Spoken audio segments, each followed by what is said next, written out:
Hello everyone, let's start the solution of concept of physics part 1 chapter 5 Newton's law of motion. Question number 28 कह रहा है let m1 equal to 1 kg, m2 equal to 2 kg and m3 equal to 3 kg. Find the acceleration of m1, m2 and m3. The string from the upper pulley to m1 is 20 cm when the system is released from rest. How long will it take before m1 strikes the pulley? तो देखो मान लेते हैं m1 जो है ऊपर की तरफ जा रहा है a1 एक्सेलरेशन से, तो ये वाली जो पुली है ये जाएगी उसी सेम एक्सेलरेशन से डाउनवर्ड डायरेक्शन में। ठीक है, अब देखो m3 और m2 इनका हम अलग अलग एक्सेलरेशन कंसिडर करेंगे क्योंकि हमारी जो पुली है वो एक्सेलरेटेड है, तो हम इन दोनों को अपवर्ड डायरेक्शन में मान लेते हैं। m3 का मान लेते हैं ये a3 से जा रही है और m2 का मान लेते हैं ये a2 से ऊपर जा रहा है। ठीक है, अब देखो अगर हम पुली के लिए कॉन्सेप्ट लगाएं तो उसकी डायरेक्शन डाउनवर्ड डायरेक्शन में, तो पुली के लिए इक्वेशन क्या बनेगी -a1 equal to a2 plus a3/2। ये पुली वाली इक्वेशन बन गई। ठीक है, अब हम सबका फ्री बॉडी डायग्राम बनाएंगे।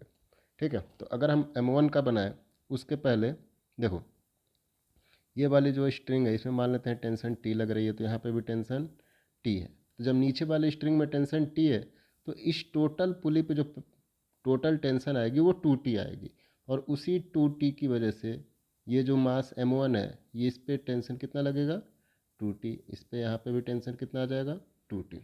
अब देखो इक्वेशन लिखना शुरू करते हैं, पहले m1 का लिखते हैं।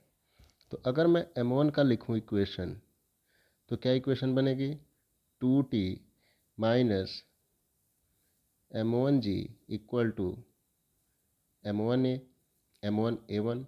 ठीक है, यहाँ से आप देखोगे तो 2t माइनस m1 की वैल्यू 1, g की वैल्यू पुट कर देते हैं 10 minus a1 equal to a1।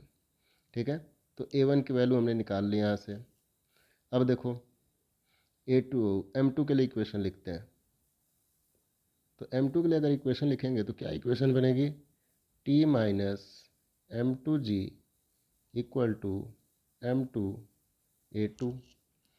इसको भी हम m2 की वैल्यू पुट करते हैं तो इक्वेशन क्या बनेगी t माइनस m2 की वैल्यू है 2, तो mt minus 20 equal to 2 into a2।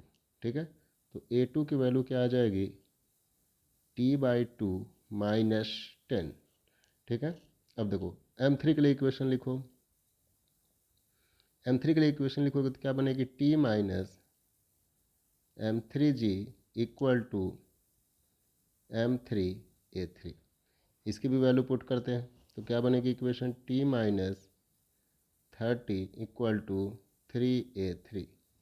तो a3 की वैल्यू क्या आ जाएगी t/3 माइनस 10। तो देखो a1 a2 a3 सबकी वैल्यू को हम ऊपर वाले इक्वेशन में पुट करेंगे। जब यहाँ पे पुट करेंगे तो देखो a1 की वैल्यू क्या निकाली हमने 2t माइनस 10, तो यहाँ पे वैल्यू पुट करेंगे तो क्या हो जाएगी -2t plus 10 equal to a2 2 को हम इधर मल्टीप्लाई कर लेते हैं तो हो जाएगा -4t प्लस 20 इक्वल टू, अब a2 की वैल्यू पुट करो हो जाएगा t/2 माइनस 10 प्लस a3 की वैल्यू क्या है t/3 माइनस 10।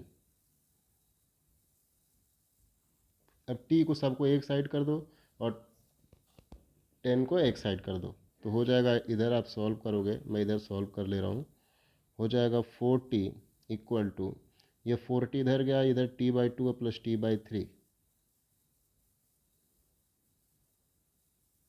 ठीक है, तो ये हो गया 4t इक्वल टू, अगर आप एलसीएम लोगे तो हो जाएगी 6 और ये आ जाएगा 3t plus 2t plus 24t।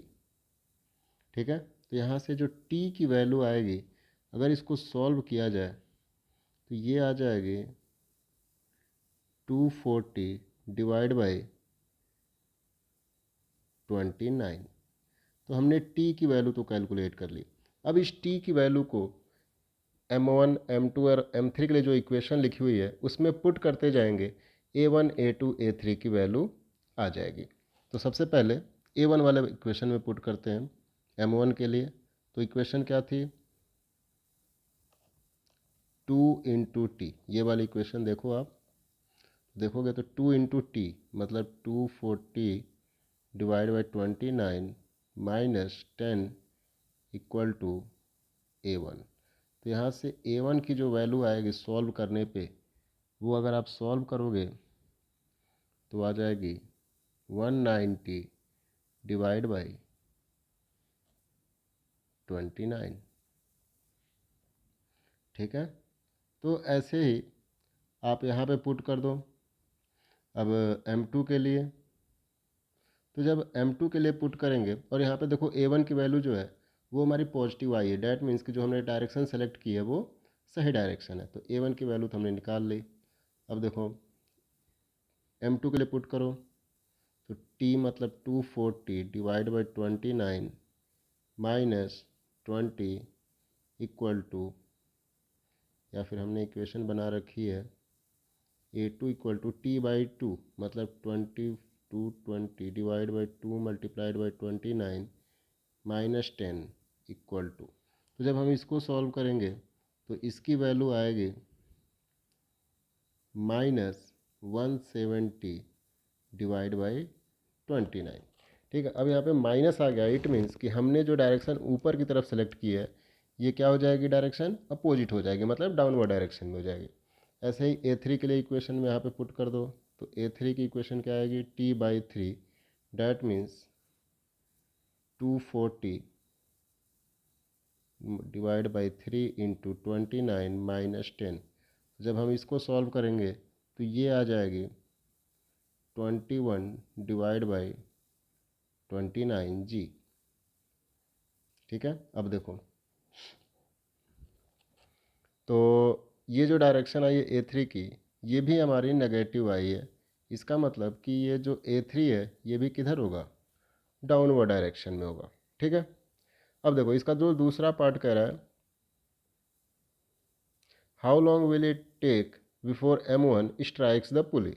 ठीक है, M1 जो है वो जाके ऊपर वाली पुली से स्ट्राइक करेगा, और ये जो M1 और इस पुली के बीच की डिस्टेंस दे रखी है वो 20 सेंटीमीटर दे रखी है। तो इक्वेशन लगा दो, S equal to u t plus half A T square.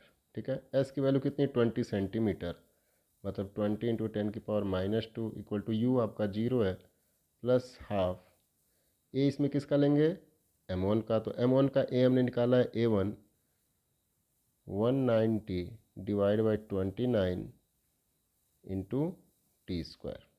और जब हम इस पूरे को सॉल्व करेंगे तो टी की वैल्यू आ जाएगी 0.25 सेकेंड। ठीक है, तो मतलब कि 0.25 सेकेंड बाद जो M1 है वो पुली से जाके स्ट्राइक कर जाएगी। तो I hope you understand it well. Thank you.